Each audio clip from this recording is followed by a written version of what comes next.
This is another little section. I guess I'll just plow on, I'll keep talking.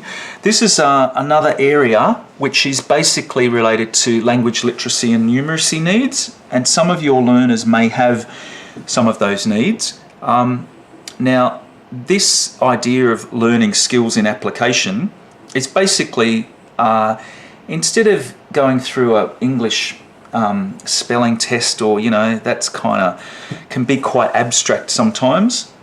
Whereas if you're going through some software, or maybe, I don't know, a piece of equipment, you might point out how something is used in application, like say a piece of paperwork, like a form is a classic example, where by physically going through the form, you're still covering language literacy and numeracy needs, but it's within a context, it's within a meaningful context, and it's just enough that's relevant, and so that kind of helps you keep a check on covering too much, because I guess you don't want it to be get hijacked by, you know, something that seems more like an English lesson than anything else.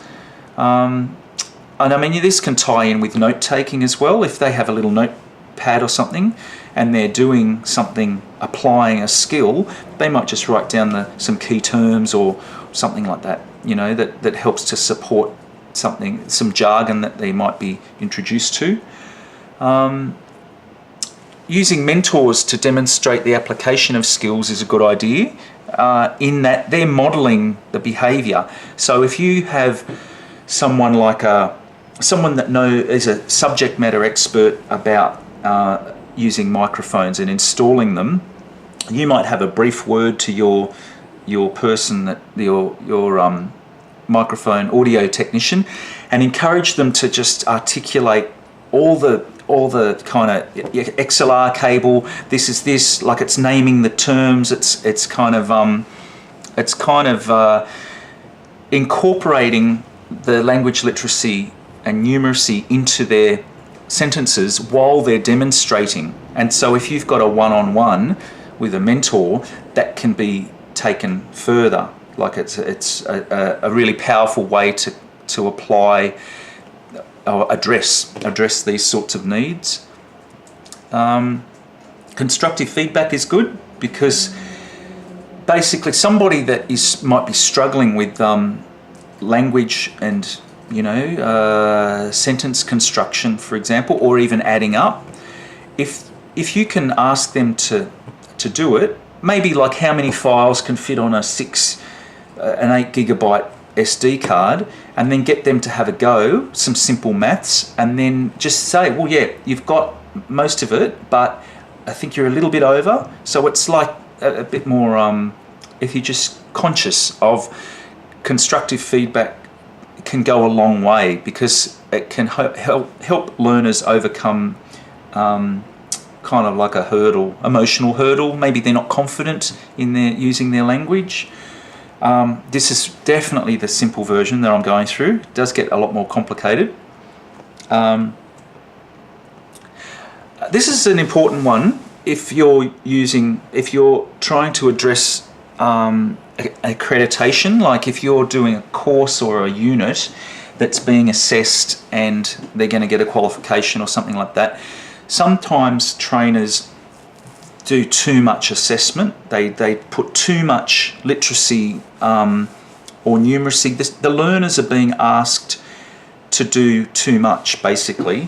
So if you have a little look at your competencies, if you're using those, and just really see exactly what it is. Sometimes it's just enough to communicate with a producer or something like that. And then you have to think, well, what does that communication, what's it made up of? Maybe some paperwork, maybe a shot list, maybe recordings brief or something like that. So then they're the documents that you can use to as part of your assessment. So don't kind of go off and do too much if it's not necessary.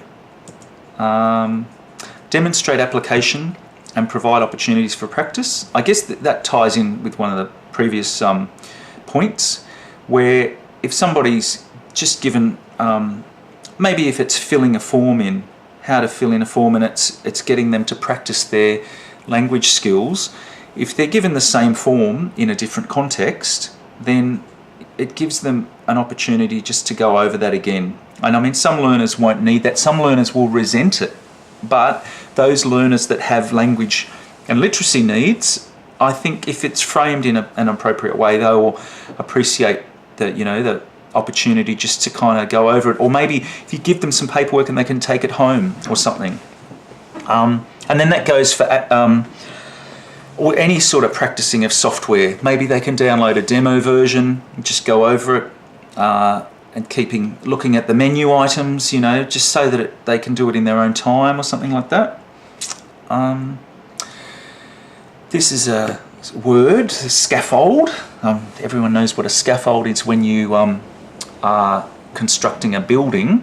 And so the spirit of this point is that sometimes if you're given a template or a script or a model or a recipe for something, it can help to, it can assist the learning.